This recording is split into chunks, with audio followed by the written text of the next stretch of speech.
Um, Social Security Administration, I have to say, allegedly was giving a lot of these illegal aliens Social Security cards.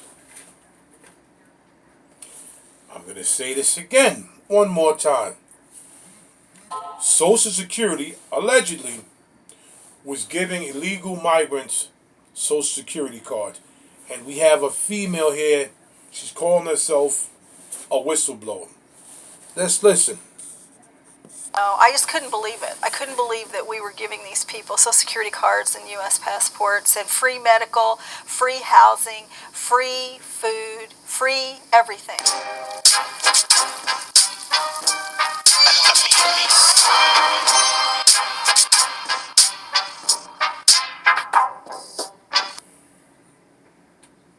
What up with y'all, man? It's Mr. Zach, and I'm back with another reaction. Just recently, a whistleblower from the Social Security Administration came out to expose how they were trying to get illegal immigrants Social Security for life. They were looking for any type of ailment, headaches, anything to qualify them to get Social Security. Y'all look at this. They wanted us. So apparently it wasn't Social Security cards, it was Social Security. So these people never worked a day in their life in America. Nothing wrong with them. But you decide you want to give them Social Security Administration, meaning money every month. Meanwhile, we have a problem in our country where people can't hardly eat. Nobody can sleep nowhere because the homeless is at a higher rate. The rent is so high, you got to make the decision, either paying rent, eating, transportation, clothes, necessities. You got to make this, and these people are getting all this. Let her talk. To try to identify them in such a way that they would qualify for long-term Social Security disability. Now, what? Yeah. And long-term Social Security disability is for life. Yeah. So if they get identified and qualify for long-term Social Security disability, they are as good as set up for life for medical treatment. That doesn't sound like a refugee to me. Just being honest. Yeah. That sounds like somebody who's planning on staying here. Yeah, a refugee right. stays until the problem's over and then goes home. Well, that's right. And so they instructed us to try to identify, to try to get the client, because once they arrive here, they're now called clients. They're called clients. Yeah. Okay. Because clients pay. Ssure. See? Sure. I'm starting to see where this is leading. So they told us that we needed to talk to the client and ask them if they'd had any headaches, recurring headaches, or any lower back problems. Excuse me, anything that would qualify them for Social Security long-term disability. Wait. So let me get this straight. Part of the screening is supposed to be, are you sick, maimed, injured, whatever? Right. No. Okay, good, you can come in. Yeah. You get on the airplane. This is so horrible to even listen to because, you know, when Joe Biden stepped into office and Kamala Harris on his side as the vice president, these people cared more about people that's not from here than people that live here, that was born and raised here. Are you sick, maimed, injured, whatever? Yes. Good, so we can give you disability. Correct. What? Yes. This is insanity. Yes, it is insanity.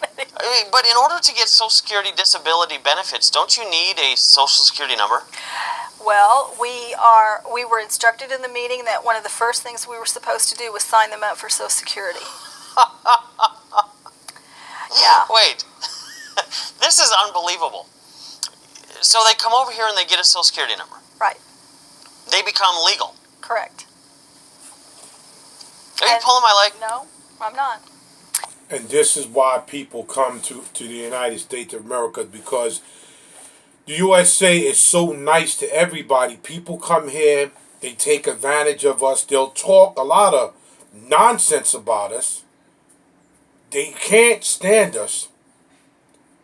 But we still give them everything and forget about the people here who was born and raised here, who worked all their life and been waiting multiple years to get Social Security. My friend just got his Social Security. He just got it because he'd been working all these years and he was sick and he can't work mentally, and he just got it after May about 10 years. And they just waltzed up in here. It's very interesting. Very interesting. And then after we processed them for a Social Security card, then we were to process them for a U.S. passport. No, you're not. So that's about the time I kind of decided, okay, I was done. I've heard everything I want to know. I was so angry about this, that they would receive a U.S. passport. It just, I just couldn't believe it. I couldn't believe that we were giving these people Social Security cards and U.S. passports and free medical, free housing, free food, free everything. Meanwhile, people are homeless in the street. And the only thing they getting for free, they have to go to the church, get some type of food, get some type of necessities, and they go right back outside. But these people are coming here, getting all this stuff going right inside their nice shelters, apartments, hotel rooms. This is disgusting, man. Even to listen to this will mentally mess somebody up that's from here and still living in the street. Yeah, but the thing that bothers me, because the food we can recoup from, and the money irritates me, but we can earn it back and we can stop the program or whatever it is. Mm-hmm. But once you give somebody a Social Security number, mm-hmm. and you give them what considered globally the golden ticket, which is a U.S. passport. Right. That is beyond comprehension that we're doing this. That's right. Do bureaucrats know this is happening? Well, interestingly enough, no, they don't. A lot of governors are unaware of how many refugees have come into their state, where they're located, under what conditions they've arrived, and I believe this is intentional. Now, we do know that the governor of Texas and the governor of Tennessee have both stopped this, and they're refusing to take any more refugees. In fact, the federal government has filed a lawsuit against both of those states because they're refusing to take any more refugees. How dare you keep your people safe? Right. But, okay, so let's just say all the states are saying we want to pull out of this refugee resettlement program mm-hmm. from the federal government, then they're fine, right? There's no other way the refugees are getting in? Well, no. The state can assert that they no longer want to receive refugees, and then the federal government says, all right. And so then they start implementing a program called the Wilson Fish program. And Wilson Fish simply bypasses the sovereignty of that state. In other words, the state no longer processes the refugees. That means, in plain English, you no longer get to know how many are coming in, when they're coming in, where they're going, how much money is being spent on them, whether they're diseased or not diseased. You've lost all control over the entire situation, and as a sovereign state, you've relinquished that.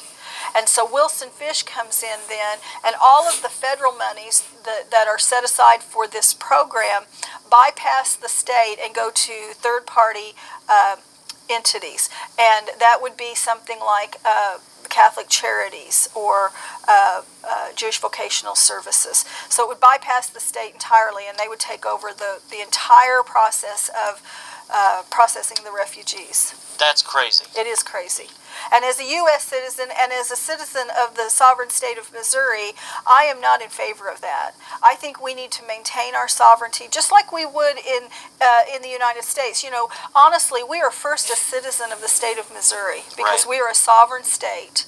And then we're a citizen of the United States of America. But our first sovereignty and citizenship is to our state. And a lot of people don't realize that. So in order for us to maintain the health and welfare and the security of our borders, we must know who's coming and going. Yeah, you have to. Right. You have to. And FUNU doesn't work for me. FUNU doesn't work for me either. And giving them a Social Security number and a passport actually makes this problem worse, not better. Correct. Have we been placed at risk? I mean, you mentioned that this is an invasion. Mm-hmm. Are we at risk?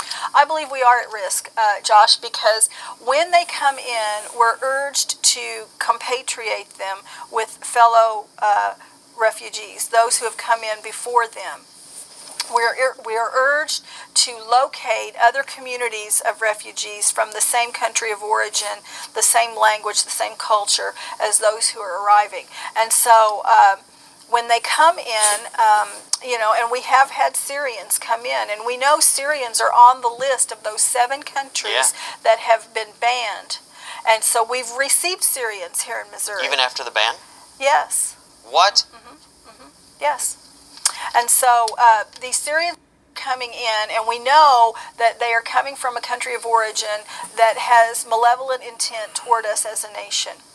And we now know they're not being vetted, and we now know that not only are they coming from a malevolent country, or a country that has malevolent intent, and we now know they're not vetted, we're giving them support, and we're giving them a passport. That's crazy, huh? The video ended right here. I don't know this brother. I think he calls himself Mr. Zach. It's disgusting. It really is horrible that you see outside, if you go anywhere, especially Tent City, Skid Row, and all of these places need help, and they really just bypass their American citizens. And if she didn't say nothing, like, I'm glad my sister sent this to me, because I'm thinking like, wow, man, they was going to try to give them Social Security where people really need it, that's either injured or mentally can't work or medically can't work, and they need it. And like I said, it took my friend 10 years, because medically he can't work, but it took him 10 years to get it.